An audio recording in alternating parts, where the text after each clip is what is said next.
ఈ యొక్క 29 పార్కుల్ని వందల కోట్ల విలువ చేసే 29 పార్కుల్ని ప్రజలకు అంకితం చేసే క్రమంలో భాగంగా తొలి దశలో 7 కోట్ల రూపాయలతో ప్రహరీ గోడల నిర్మాణాన్ని పూర్తి చేయడం జరిగింది. దాదాపు 90% పూర్తయిని, మిగతాయి కూడా జరుగుతూ ఉన్నాయి. ప్రహరీ గోడలు నిర్మాణం తొలి దశ కింద 7 కోట్ల రూపాయల వ్యయంతో పూర్తి చేయడం జరిగింది. అంతేకాకుండా 2000 మొక్కల్ని 29 పార్కుల్లో నాటడం జరిగింది.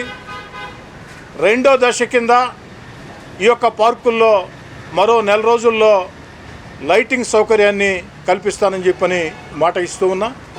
మూడో దశ కింద ఏదైతే ఈ 29 పార్కుల్లో వాకింగ్ ట్రాకు, బల్లలు ఏర్పాటు చేసి కనీసపాటి వస్తువులు కల్పించి, ఆ కనీసపాటి వస్తువులు కల్పించిన ఆ 29 పార్కులను కూడా ఎక్కడికక్కడ ప్రజలకి అంకితం చేసే కార్యక్రమం ఒకే రోజు ఒకే సమయానికి ఉంటుందని చెప్పని కూడా మనం చేస్తున్నాం. అయితే ఈ 29 పార్కుల్ని వందల కోట్ల విలువ చేసే ఈ ప్రజా ఆస్తుల్ని అధికారుల సహాయ సహకారాలతో, అనేక మంది ఉద్యోగుల సహాయ సహకారాలతో, ప్రజల సహాయ సహకారాలతో విముక్తి చేయించాం.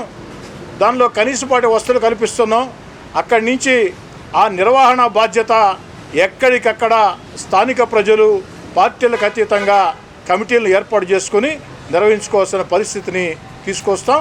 అందుకు ప్రజలందరూ కూడా ఏదైతే ఎక్కడికక్కడ బాధ్యత తీసుకోవాలని చెప్పని కోరుతూ ఉన్నాం. ఎన్ని ప్రలోభాలు వచ్చినా, ఎన్ని ఒత్తిళ్లు వచ్చినా, ఎంతమంది వచ్చి ఎంత మొహమాట పెట్టినా ఎక్కడా కూడా వెనుకడుగు వేయకుండా, మాట తప్పకుండా, మడం తిప్పకుండా ఈ 100 కోట్ల విలువ చేసే 29 పార్కుల్ని ప్రజలకు అందించడం మళ్ళీ మళ్ళీ చెప్తున్నా నా జీవితంలో అత్యంత సంతోషాన్ని ఇచ్చిన సంఘటనగా ప్రకటిస్తూ ఉన్నా.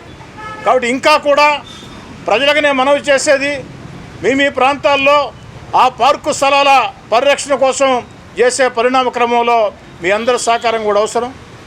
రాబోయే రోజుల్లో కూడా ఈ యొక్క పార్కు స్థలాలు, ప్రజల ఆస్తులు ఎక్కడెక్కడ భూ కబ్జాదారుల పరవై ఉన్నాయో వాటిని విముక్తి చేసేదానికి ప్రజల సహకారంతో, అధికారుల సహకారంతో అన్ని అడుగులు వేస్తామని కూడా మాట ఇస్తుంది.